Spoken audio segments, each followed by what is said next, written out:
하나님께서는 47장 27절부터 31절을 통해서 우리에게 주셨던 첫 번째 메시지는 그겁니다. 하나님께서는 하나님을 경외함으로 살아가는 성도들에게 땅의 복과 영생의 복을 겸하여 허락하신다라는. 그래서 27절에서 생육 번성하는 복이 이제 이스라엘 백성들에게 본격적으로 임하기 시작했다라고 말씀합니다. 근데 이 생육과 번성의 복이 왜 임했다고요? 언약이요. 언약의 근거에서. 하나님께서 일찍이 아브라함에게 번성의 언약을 주셨고, 그 다음에 이삭에게도 그랄 땅에서 번성의 언약을 주셨고, 그 다음에 야곱에게도요, 베델 땅에서 생육과 번성의 복을 언약해 주셨다라는. 자, 그런데 중요한 건 이거예요. 왜 지금 여기서 고센 땅에서 하나님의 그 언약이 실현되기 시작했느냐라는 거예요. 여기서 이 생육과 번성의 복이 여기서 왜 폭발하기 시작했느냐라는 거예요. 두 가지의 교훈을 주셨습니다. 하나는요, 거기에 어떤 신앙이 있었다고요? 파님의 신앙. 요셉의 파님의 신앙이 있었다고. 하나님 앞에서 청중을 하나님으로 VIP 청중으로 모시고 그 하나님 얼굴 앞에서 살아가는 삶을 요셉이 살아냈더라라는 거예요. 자손들에게 복을 전하는 인생을 살고 싶으시죠? 파님의 신앙을 가지시기 바랍니다. 모든 삶의 자리에서 하나님의 얼굴 앞에서 살아가시라는 거예요. 그리고 거기에는 또 어떤 신앙이 있었다고요? 슈브의 신앙이 있었다. 그 야곱의 12아들이 다 복을 받을 수 있었던 이유는요, 회개하고 돌아온 야곱의 10형들이 있었다라는 거예요. 거기 슈브의 신앙이 있었다라는 거예요. 우리가 후손들에게 복을 전하고 싶거든. 뭐 사람이 살아가면서 죄는 늘 짓지요. 그러니까 죄를 짓는 게 중요한 게 아니에요. 죄는 누구나 져요. 왜요? 살아 있으니까. 뭐가 중요하다고요? 근데 죄를 알고 죄가 깨달아지는 순간에 뉘우치고 돌아올 줄 아는 이게 진짜 신앙이에요. 이게 용기예요. 목회하면서 제일 안타까운 게 뭐냐면은 실수해요. 말 실수도 하고 막말도 하고. 그럼 그거 가지고 와서 돌아와서 회개하고 사과하고 그리고 돌아오면 되는데 이게 용기가 없어요, 사람들이. 그러니까 막말은 애시당초 하지 마세요. 쉽지 않아요. 근데 이것을 할 수 있는 용기를 갖기를 주님께서 원하십니다. 그리고 이제 28절에서 31절을 통해서 자신의 장지에 대해서 유언하는 야곱에 대해서 말씀합니다. 이 본문을 통해서 하나님께서 4가지 사실을 알게 하는데요. 야곱이 몇 년을 살았다고요? 147년을 살았다고 합니다. 근데 이 147년이 그냥 단순한 숫자가 아니에요. 여기는 2가지 의미가 담겨 있다 그랬어요. 하나는요, 사명 안수, 임무를 완수했다라는 거예요. 얼마를 살았느냐가 중요한 것이 아니라 그 삶의 시간 속에 뭘 채웠느냐가 중요하더라고요. 근데 야곱은 뭘 채웠다고요? 하나님께로부터 받은 사명으로 그의 인생을 채웠다라는 거예요. 그것을 위해 그 임무를 완수했다라는 거예요. 그리고 또 하나는 인생의 누구에게나 끝이 온다라는 거죠. 오늘 우리가 여기 살아있지만 다음 주도 우리가 이 예배당에서 만날는지 안 만날는지 어떻게 알겠습니까? 제가 여러분들 앞에 서서 이렇게 매주 설교를 할 거라고 어떻게 알겠습니까? 요즘은 뭐 우리 친구들도 보니까 심근경색으로 그냥 하루아침에 가버리는 경우들도 있어요. 그러니까 우리 살아서 산 게 아니에요. 모든 삶이. 제가 아는 어떤 선한 부부는 눈길에서 차가 미끄러질 거야 눈에서 내려가지고 그 위험한 구간만 걸어간다고 신혼부부가 걸어서 가다가 미끄러진 차가 덮쳐서 그 자리에서 직사하는. 살려고 내렸는데 그러니까 인생은 모른다라는 거예요. 누구에게나 다 끝이 언제 찾아올는지 아무도 모른다라는 거예요. 그리고 29절을 통해서 이제 야곱이 요셉에게 넓적다리의 맹세를 시킵니다. 그리고 이 넓적다리 맹세를 통해서 야곱이 요셉에게 두 가지를 구해요. 근데 이게 참 재밌어요. 첫 번째는 뭘 구했다고요? 은혜. 어떤 은혜요? 페이버를 구했다. 페이버는 근데 어떤 은혜라고요? 윗사람이 아랫사람에게 주는 은혜. 근데 아들한테 페이버를 구해요. 이게 지금 정상이에요, 비정상이에요? 비정상이죠. 아버지가 아들에게 은혜를 줘야지. 어떻게 아들에게 자기에게 페이버를 베풀어 달라고 그래요? 이게 뭐예요? 영적 위계 질서입니다. 실질적으로 이 공동체의 족장이 지금 누가 됐어요? 요셉이라는 거예요. 아무리 아버지지만은 영적 위계 질서가 분명해야 된다. 교회도 마찬가지. 그리고 또 하나는 인애와 성실, 헤세드와 에메트를 구해요. 이 헤세드와 인애와 성실, 헤세드와 에메트는요, 은혜와 진리는 하나님이 인간을 찾아오시는 방법이에요. 그런데 오늘 야곱이 요셉에게 이 하나님이 자신에게 은혜와 진리로 찾아오듯이 자신에게 은혜와 진리를 가지고 맹세해서 자기의 장례식을 어디서 분명히 치러달라고 맹세하라 그래요. 가나안. 그리고 이제 30절을 통해서는 그래서 이 아버지의 명령에 요셉이요 순종하겠다고 맹세했다라는 거예요. 그리고 31절에서 이제 요셉의 명세를 듣고 아버지 야곱이요 침상의 머리에서 누구에게 경배했다고요? 하나님을 경배했다. 자, 이 사실을 통해서 이 네 가지의 사실을 통해서 우리에게 두 가지 교훈을 주셨었어요. 하나는 바른 삶으로 담대하게 죽음을 준비하라, 맞이하라. 오늘 죽어도 아무런 두려움이 없을 만한 그런 인생을 준비하면서 살아가자라는 거죠.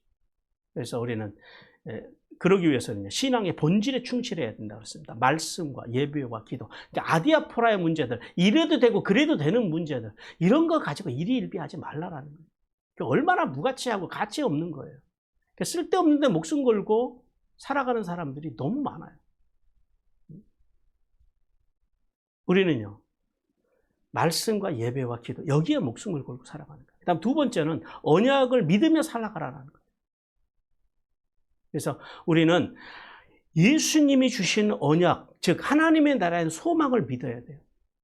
그리고 또 하나는 그 하나님의 나라에서만 참된 안식이 있다는 사실을 믿어야 됩니다. 자, 오늘 이제 두 번째 주시는 하나님의 음성입니다. 같이 읽겠습니다. 시작. 하나님께서는 언약의 말씀 안에서 생명의 부양자로 사는 성도에게 장자의 2배의 몫을 줍니다. 자, 먼저 1절에서 4절을 통해서 지난날 루스에서 받은 복을 아들 요셉에게 전수하는 야곱에 대해서 말씀합니다. 하나님께서는 아버지 야곱이 위중하다는 소식을 들은 요셉이 자신의 두 아들 즉 므낫세와 에브라임을 데리고 아버지의 임종을 지키기 위해서 갔을 때 야곱이 요셉에게 지난날 루스에서의 일을 말했다라고 그렇게 말씀합니다. 자, 이 본문을 통해서 하나님께서는 우리에게 두 가지 사실을 알게 하는데요.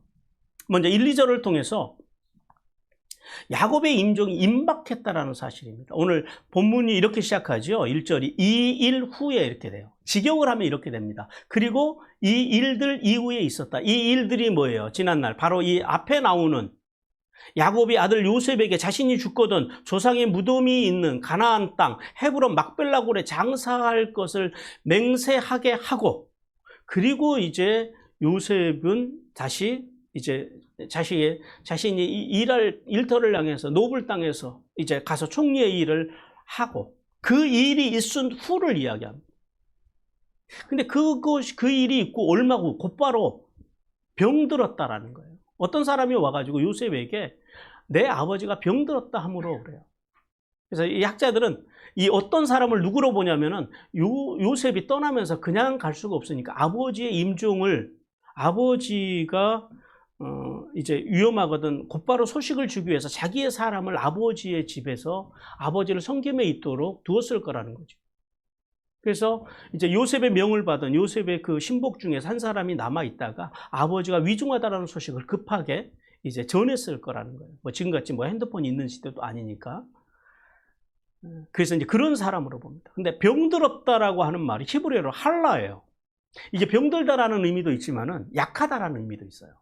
그래서 이 사실을 통해서 알게 하는 건 야곱이 죽음을 맞이하였는데 질병으로 인해서 죽음을 맞이한 것이 아니라 지금 어떤 죽음을 맞이했다고요? 자연적으로 노쇠해서 죽음이 임박했다라는 사실을 알게 하십니다. 그래서 이제 연약해져서 약해져서 몸이 약해져서 이제 노쇠와 임중이 임박한 야곱이, 그런데 사랑하는 아들 요셉과 그리고 손자들이 오자 오늘 본문에서 뭐라 그래요? 자리에서 힘을 내어서 일어났다 그래요. 여기서 힘을 내다라고 하는 말씀이 히브리어로 하자크입니다. 강하다, 견고하다라는 거예요. 자, 그가 연약한 육신에도 불구하고 왜 아들이 오자, 요셉과 손자들이 오자 그가 힘을 내어서 일어났을까요? 안 일어나셔도 되잖아요. 왜 일어났을까요? 이 힘을 내어서 일어난 의미를 알아야 됩니다. 왜요? 영적인 지도자로서. 단순히 아버지가 아니라 그 더 넘어서 영적인 지도자로서 마지막으로 이제 요셉을 중심으로 해서 아들들을 축복하기 위해서 침상에서 일어났음을 알게 하십니다. 그리고 3절과 4절을 통하여서 야곱이 이제 삶의 끝자락에서 지난날 하나님과 깊은 만남을 가졌던 이 루스에서의 일을 요셉에게 들려주면서 하나님의 복을 전수해 줬다라고 말씀을 해요. 원문 성경 3절의 시작은 와 요메르로 시작합니다. 이게 와우 연속법이죠. 와 요메르. 직역하면 이렇게 돼요. 그리고 말하였다라는 거예요. 자, 하나님께서는 이 와우 연속법을 통해서 야곱이 힘을 내서 침상에서 일어나자마자 뭐부터 시작했다고요? 요셉에게. 지난날 가나안 땅 루스에서 있었던 일, 자신에게 하나님께서 나타나셔서 복을 주셨던 일들을 증거하기 시작했다라는 거예요. 그러면은 루스가 어디예요? 루스는 야곱이 지난날 아버지와 형 예서를 속여서 장자권을 탈취하고 그리고 도망해서 밧단아람으로 가던 길에서 돌을 벽에 삼아서 잠을 자던 곳이에요. 거기서 뭘 봐요? 환상을 보는데 어떤 환상을 봐요? 사닥다리 환상을 봅니다.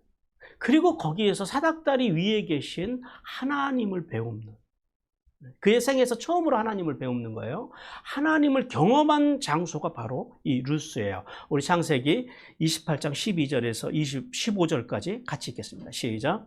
꿈에 본즉 사닥다리가 땅에 서 있는데 그 꼭대기가 하늘에 닿았고 또 본즉 하나님의 사자들이 그 위에서 오르락 내리락하고 또 본즉 여호와께서 그 위에 서서 이르시되 나는 여호와니 너의 조부 아브라함의 하나님이요 이삭의 하나님이라.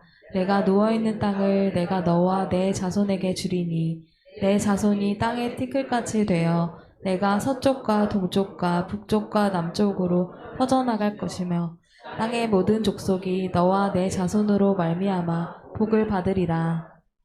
내가 너와 함께 있어 내가 어디로 가든지 너를 지키며 너를 이끌어 이 땅으로 돌아오게 할지라.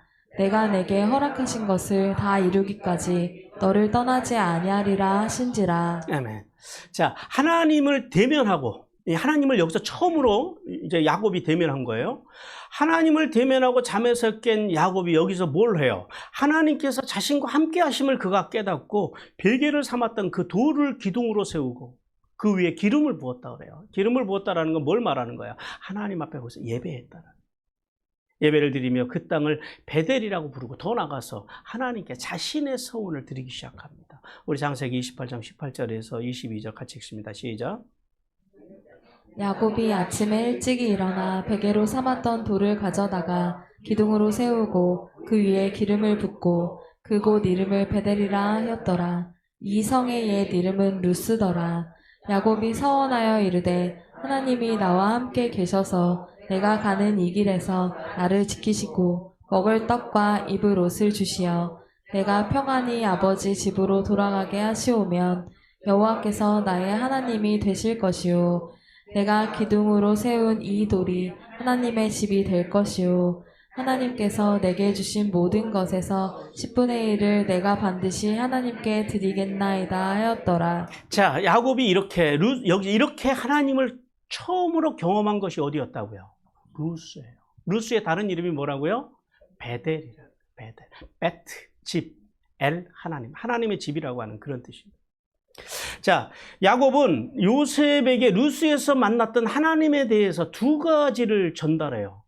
첫째는 하나님이 어떤 분이신지 정확하게 전달을 해줍니다. 어떤 하나님으로 하나님을 전달해요? 전능하신 하나님입니다. 이 전능하신 하나님이란 말은 이 전능하신이라는 단어가 히브리어로 샤다이예요. 이게 샤다이, 강하다라고 하는 뜻에서 유래된 말인데요. 권능자, 강한 자 이런 말이에요. 하나님은 어떤 하나님이시라고요? 그래서 엘 샤다이가 어떤 말이에요? 강하신 하나님, 전능하신 하나님, 권능자 하나님 이런 호칭이에요. 근데 이 엘 샤다이, 전능의 하나님이라는 호칭이 창세기에 3번 등장을 해요. 먼저는 17장에서 창세기 17장에서 99세 때 아브라함에게 아들을 주시겠다고 하나님이 약속하실 때 당신을 전능자 하나님으로 당신을 말씀하십니다. 17장 1절 같이 읽습니다. 시작. 아브람이 99세 때에 여호와께서 아브라함에게 나타나서 그에게 이르시되 나는 전능한 하나님이라 너는 내 앞에서 행하여 완전하라. 그리고 두 번째 하나님의 전능자 하나님의 이름이 나오는 곳이 어디냐면 이삭이 에서를 피해서 밧단 아람으로 도망가는 야곱을 위해서 기도할 때, 간구할 때 이삭이 전능자 하나님을 부릅니다. 28장 3절 시작. 전능하신 하나님이 내게 복을 주시어 내가 생육하고 번성하게 하여 내가 여러 족속을 이루게 하시고. 그리고 이제 세 번째가 오늘 본문이에요. 엘 샤다이, 전능자 하나님이라는 이름이 여기 나옵니다. 자, 그러면 이제 여기서 중요한 건 이거예요. 야곱이 왜 요셉에게 하나님의 호칭을 엘 샤다이, 즉 전능자 하나님으로 전하고 있느냐라는 거예요. 왜 그랬을까요?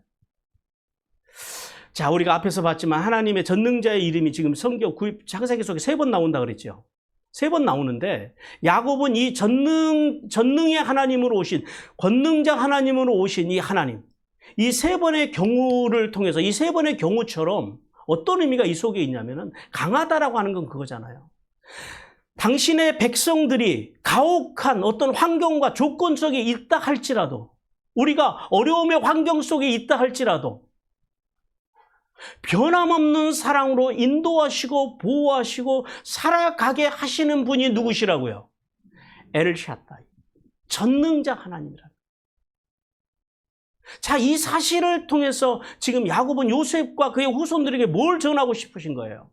너희들이 평생에 의지하고 살아야 할 분이 누구시라고요? 너희들이 의지하고 살아야 할 분이 하나님이신데 그 하나님은 어떤 하나님이시라고요? 엘 샤다이, 전능자 하나님이라. 그 하나님의 손을 놓지 말라라는 거예요. 그 하나님의 품에서 떠나지 말라라는 거예요. 그래야지 너희들이 복을 받을 수 있다라는 거예요.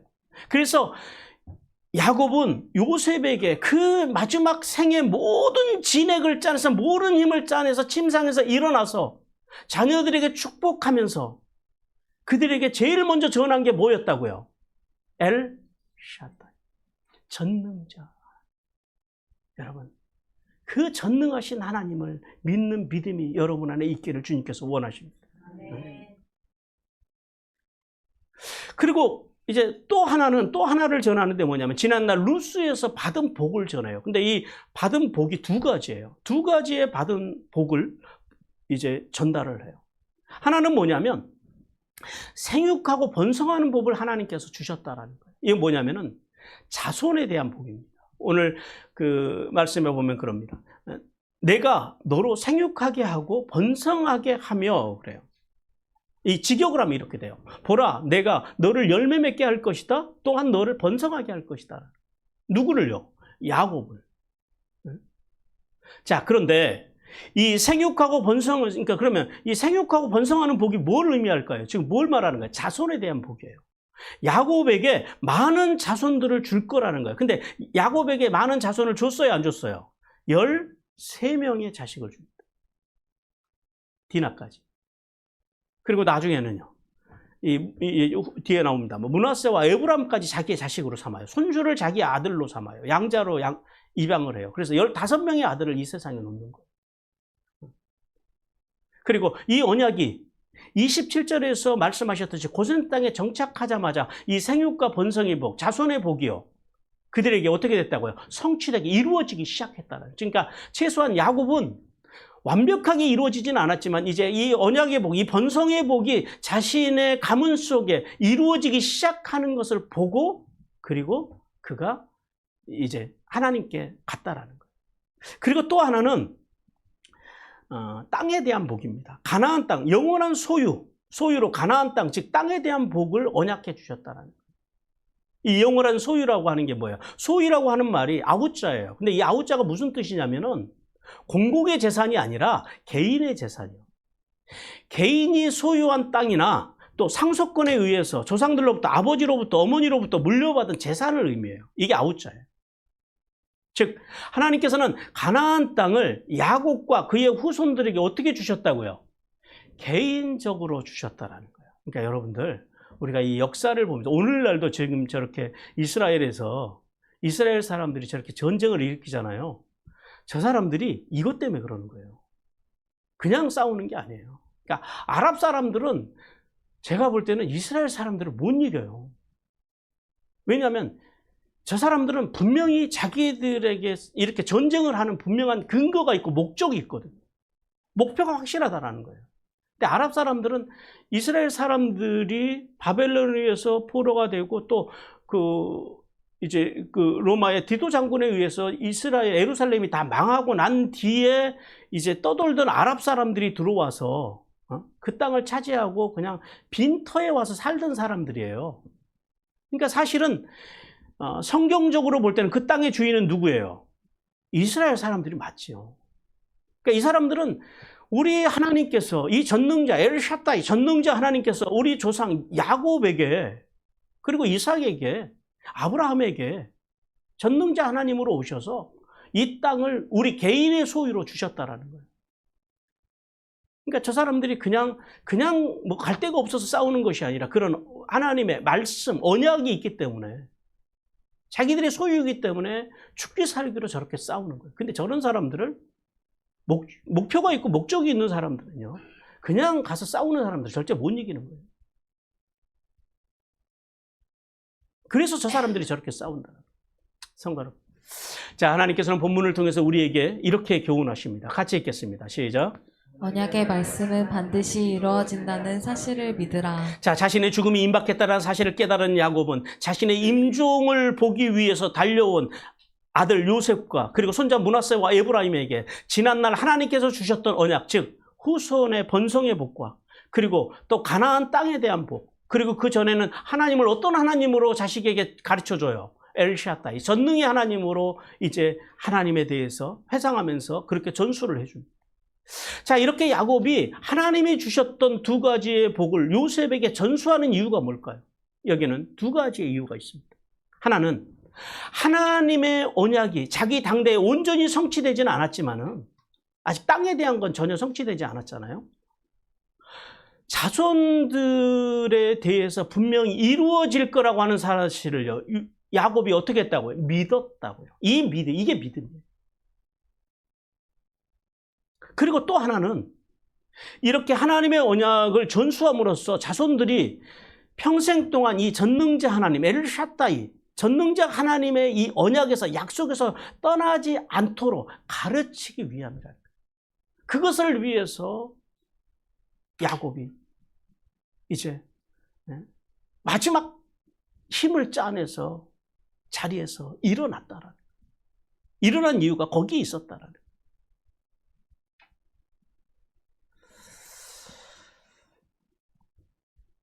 임박과 죽음 앞에서도 하나님의 약속이 분명히 성취될 것을 믿고 자손들에게 하나님이 주신 이 두 가지의 복을 전달한 이 야곱처럼 우리가 두 가지, 자손들 앞에서 두 가지를 행하는 삶을 살아야 돼요. 하나는 십자가로 주신 하나님의 나라의 복, 즉 구원과 영생의 복에 대해서 자손들에게 물을 때, 자손들이 내게 물어올 때 친절함과 그리고 하나님을 경외함으로 논리정연하게 구원과 복음과 믿음과 이런 것들을 전할 수 있는 그런 준비된 삶을 우리가 살자라는. 우리 베드로전서 3장 15절 같이 읽습니다. 시작. 너희 마음에 그리스도를 주로 삼아 거룩하게 하고 너희 속에 있는 소망에 관한 이유를 묻는 자에게는 대답할 것을 항상 준비하되 온유와 두려움으로 하고. 예, 우리가 대답할 준비가 되어 있어야 된다는. 그 구원과 영생에 대해서 묻는 후손들에게 글쎄 하는 조상이 되면 안 된다는.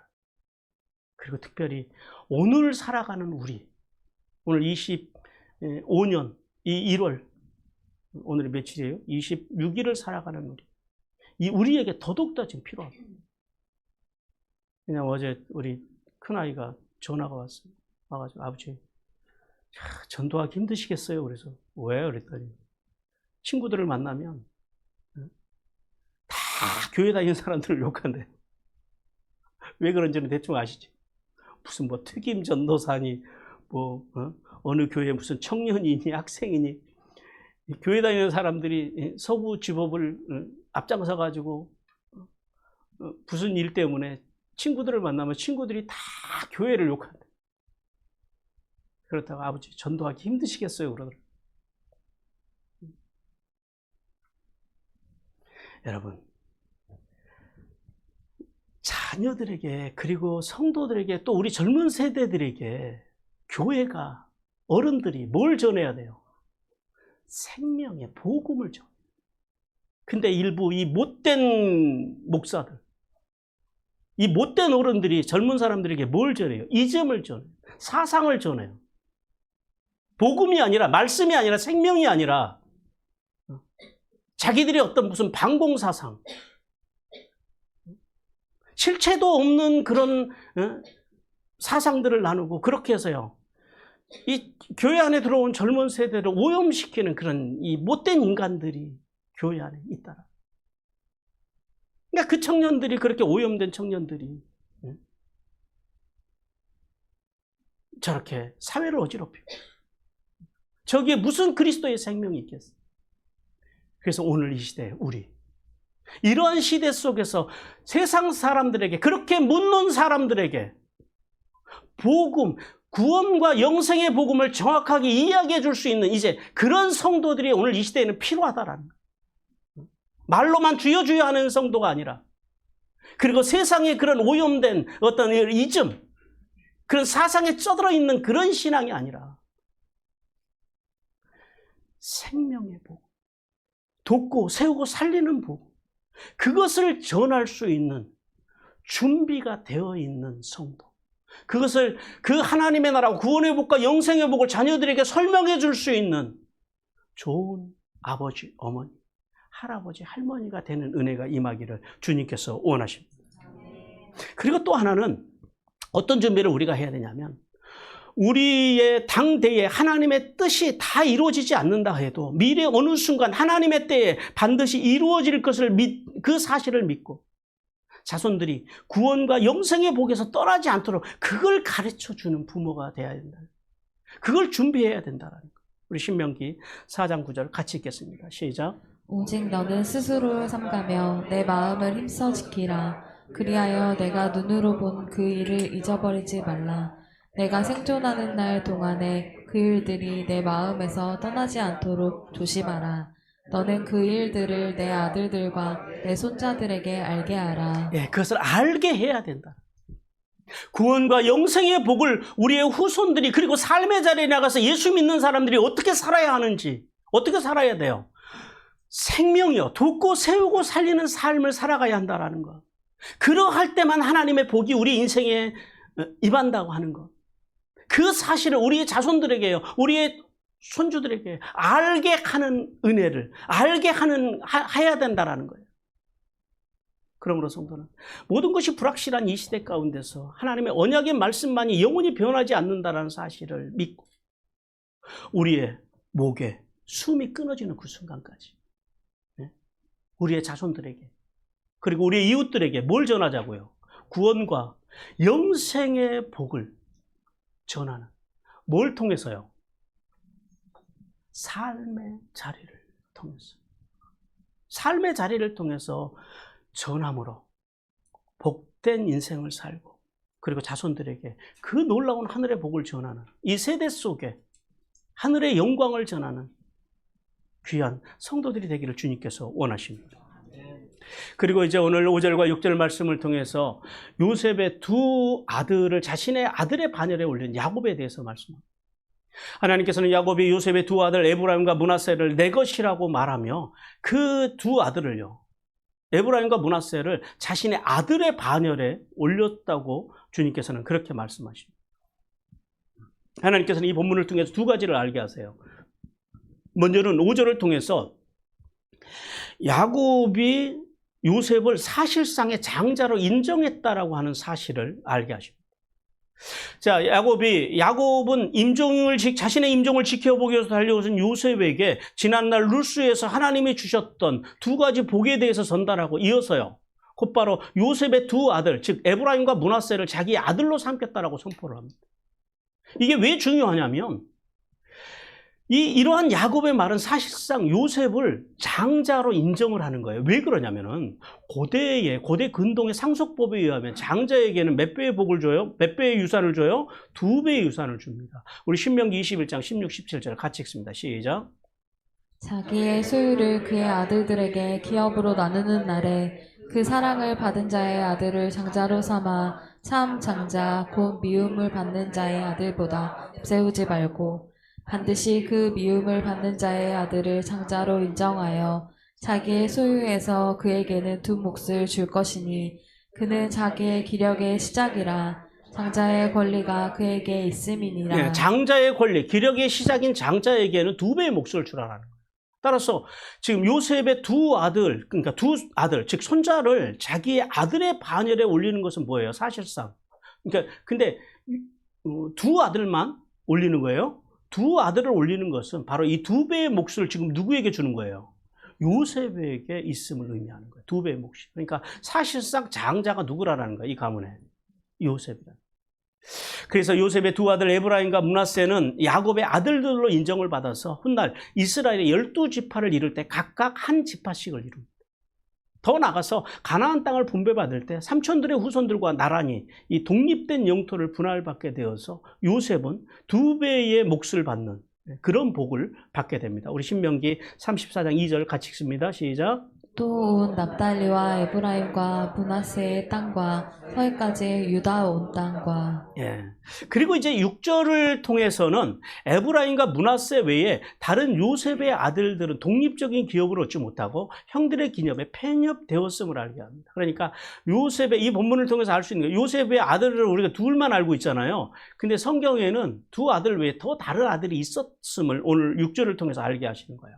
하나님께서 본문을 통해서 요셉에게 에브라임과 므낫세 외에 다른 아들들이 있는데 그 아들들은 에브라임이나 므낫세처럼 각각 자기의 지파를 이루지 못하고 이 형들 에브라임과 므낫세의 아래에서 유산을 같이 받게 될 거라고 이제 그렇게 말씀합니다.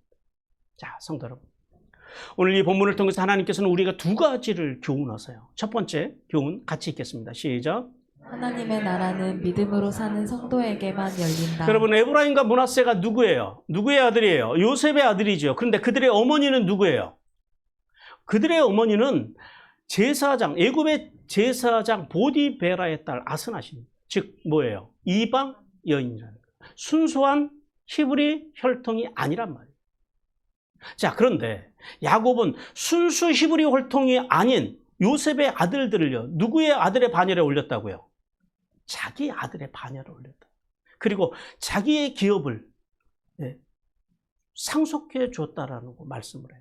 자, 이 사실을 통해서 하나님께서는 하나님의 나라는 어떤 지위나 어떤 혈통을 통해서 들어가는 것이 아니라 오직 누구를 믿음으로요? 예수 그리스도를 믿음으로만 들어가는 곳이라고 말씀합니다. 로마서 9장 23절 24절 같이 읽습니다. 시작. 또한 영광 받기로 예배하신 바 긍휼의 그릇에 대하여 그 영광의 풍성함을 알게 하셨을지라도 무슨 말을 하리요? 이 그릇은 우리니 곧 유대인 중에서뿐만 아니라 이방인 중에서도 부르신 자니라. 예, 구원은 유대인만 받는 것이 아니라 누구도 받는 거라고요. 이방인. 왜 그래요? 예수 그리스도 안에서 이게 가능합니다.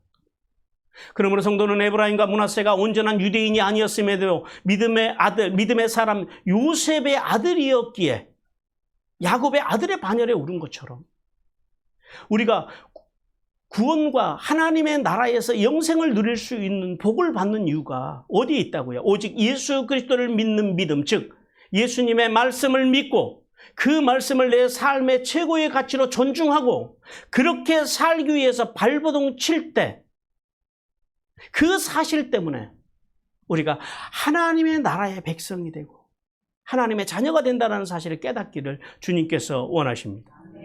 그리고 두 번째 하나님께서 주신 교훈 같이 읽습니다. 시작. 탐욕과 정욕에 이끌려 구원과 영생의 복을 잃지 말라. 자, 그런데 여기에서 요셉이 장자의 복을 받았잖아요.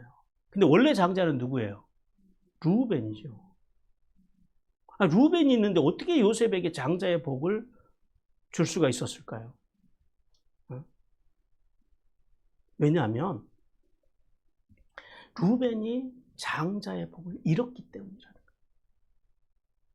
요셉이 장자의 2배의 복을 받을 수 있었던 가장 결정적인 이유는 장자 루벤이 정욕을 절제하지 못하고 아버지의 침상을 더럽혔기 때문이라고 말씀합니다. 역대상 5장 1절 같이 읽습니다. 시작. 이스라엘의 장자 르우벤의 아들들은 이러하니라. 르우벤은 장자라도 그의 아버지의 침상을 더럽혔으므로 장자의 명분이 이스라엘의 아들 요셉의 자손에게로 돌아가서 족보의 장자의 명분대로 기록되지 못하였느니라. 네, 그래서 루벤이 장자의 복을 잃었기 때문에 장자권을 잃었기 때문에 그 장자권이 누구에게로 갔다고요? 그러니까 보세요. 단순히 요셉이 하나님 앞에서 정직하고 성실하게 살아서 장자의 복을 받았다? 그것도 맞죠. 그런데 얻은 사람이 있으면 누군가는 잃었으니까 얻었다라는 거 아니겠어요? 잃은 자가 있고 얻은 자가 있었다라는 거죠. 그럼 우리가 여기서 결단해야 됩니다. 여러분은 얻은 반열에 서기를 원하십니까? 잃은 반열에 서기를 원하십니까? 네, 그렇죠. 이걸 우리가 날마다 결정을 해야 돼요. 얻은 자의 반열에 서기 위해서는요, 뭐에 우리가 충실을 해야 돼요? 본질, 말씀과 예배와 기도. 근데 잃은 자는 왜 잃어요? 잃은 자들의 특징은 뭐냐면 아디아포라에 집중하고 살아간다는 거예요. 그래도 되고 안 그래도 되는 이런 쓸데없는 세상 일에 마음을 뺏기고 살아간다는 거예요. 그래서 잃는다라는 거예요. 이 영적인 나병에 걸리고 영적인 유출병에 걸려서 잃은 자가 되었다라는 거예요. 루벤은 라헬의 여종이었지만 아버지의 아내가 된, 아버지의 첩이 된 이 비라와 근친상간의 죄를 저지름으로 장자권을 박탈당했다. 그래서 그 대신에 가족을 위기에서 구원한, 대기근의 위기에서 구원한 11번째 아들인 요셉이 장자가 되었다는 사실을 우리는 깨달아야 해요. 따라서 성도는 야곱의 12아들 중 장자로 태어났지만 영적인 유출병, 마음에서 끌어오르는 이 욕정을 통제하지 못해서 이 유출병입니다. 이 유출병에 걸려서 욕정을 억제하지 못하고 범죄함으로 장자권을 사는 이런 루벤처럼 마음에서 일어나는 탐욕을 이기지 못해서 구원과 영생의 복을 잃지 않아야 합니다. 그건 절대 이러면 안 되는 거예요. 또한 성도는 예수님의 말씀과 말씀의 정신으로 살지 않고 자신의 욕망을 따라 자기 가치, 기준, 사상, 원칙, 철학으로 살게 된다면 결국 멸망의 길에 설 뿐만 아니라 멸망의 세계로 이끄는 사탄에 의해서요. 결국 그 인생은 철저하게 파괴된 인생을 살 수밖에 없을 거라는 사실을 깨닫는 은혜가 임하시기를 주님께서 원하십니다. 우리 루가복음 9장 25절 같이 읽습니다. 시작. 사람이 만일 온 천하를 얻고도 자기를 잃든지 빼앗기든지 하면 무엇이 유익하리요? 예, 세상을 다 얻고도 우리가 구원과 영생을 보고에 받지 않는다면 그게 무슨 소용이냐라는 거예요. 그러니까 여러분, 이 땅에서 뭐 좀 못 먹고 조금 못 살고 좀 뭐 건강이 안 좋고 그 저주가 아니에요. 그럼 그냥 못 사는 거고 좀 아픈 거예요. 진짜 저주는 뭐예요? 하나님을 모르는 게 저주예요.